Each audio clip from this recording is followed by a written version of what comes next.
Civil defense officials in the Hamas-run Gaza Strip say at least 7 people have been killed in an Israeli airstrike. Several others were wounded in the attack on a former school turned shelter in Gaza City. The Israeli military is looking into the incident. Efforts to reach a ceasefire deal in Gaza appear to have had some renewed success.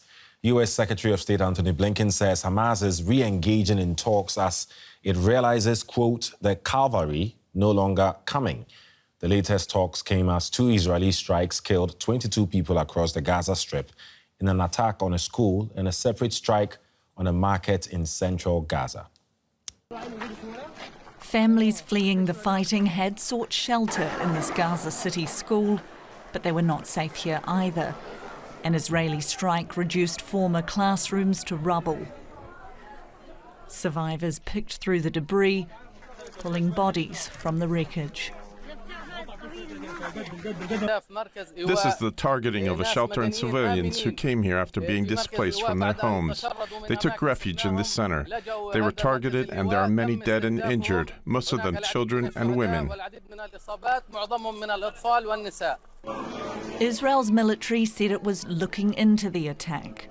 It often claims Hamas fighters hide in schools like these. Hamas, which is considered a terrorist organisation by many countries, denies those allegations. Many Gazans say there is nowhere that is safe from Israel's strikes. A safe school with children and women in it, and suddenly 2 planes bombed the place without warning. We want people who feel for us. We want a ceasefire. We want a truce so we can breathe. And there's renewed hope a ceasefire could be on the horizon. US officials have met with Egyptian President Abdel Fattah al-Sisi to facilitate reaching a deal.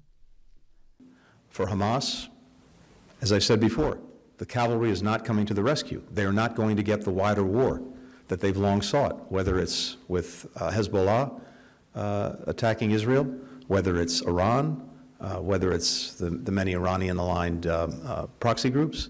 That's not going to happen. And I suspect that one of the reasons they've re-engaged in a more positive way in the last couple of weeks reflects that. For Gazans, an end to the war cannot come soon enough. Israeli strikes continue to kill Palestinians on a near daily basis. Local health authorities put the current death toll at almost 45,000 people, most of them civilians.